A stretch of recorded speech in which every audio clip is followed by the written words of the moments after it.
and I too was the president of this club for several years. I think my realm would have been between the late 70s and the early 80s, or probably into the late 80s.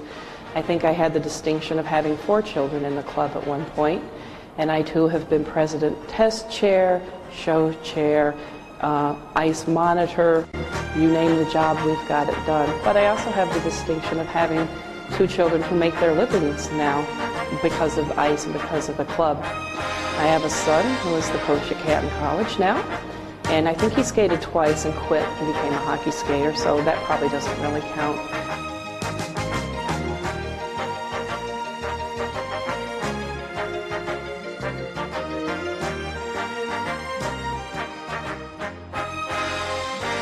And I have a daughter who was, I think for sure, the club's first triple, quadruple gold medalist, who is now making her living teaching ice skating to other children.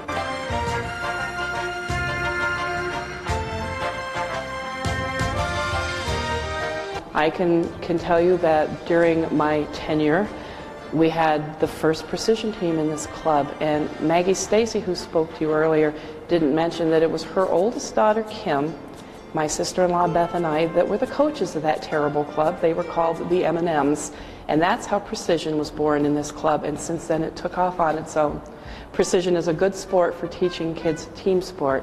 Figure skating is quite the individual sport where the individual always competes against themselves first, and then maybe sometimes against other children.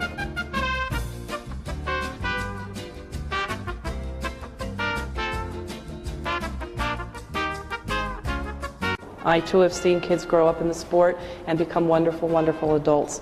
It is probably the most dedicated sport that teaches one patience and perseverance. There are incredible highs and there's always tears along the way, but it's always fun to see children come and progress and go through it. And it's amazing to me that I can walk into a rink now and children that were 3 and 4 years old still know that, hey, you had something to do with skating, and they always speak and they're always friendly.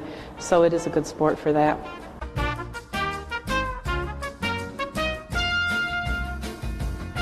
All the records and the tapes and everything we had on file was destroyed in a leak at the pavilion. We used to keep all of our memories that way.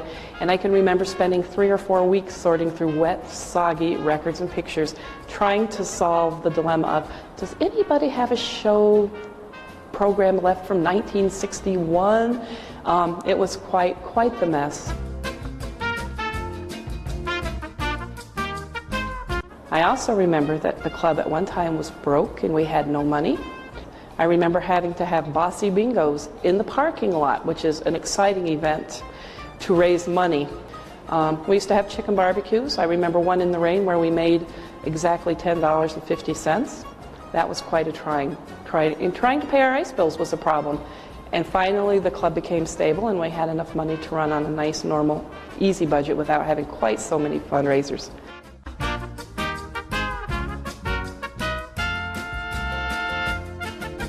I remember having ice shows where the men skated and crashed into the boards when our president fell and broke her shoulder, and we hauled her off the ice by her blades so nobody would know she was hurt. I can remember, and I'm a nurse, I can remember kids getting hurt on the ice, and I can remember saying, let me take care of you first, you're a head injury. Well, my own daughter stood there with a broken arm, and I said to her, you go skate, we paid for this ice. It made bigger people out of all of us, I think. It's a wonderful sport.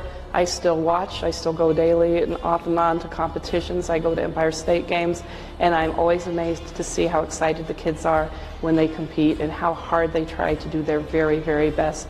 It makes people very self-reliant, and I think that's the nice thing about this sport.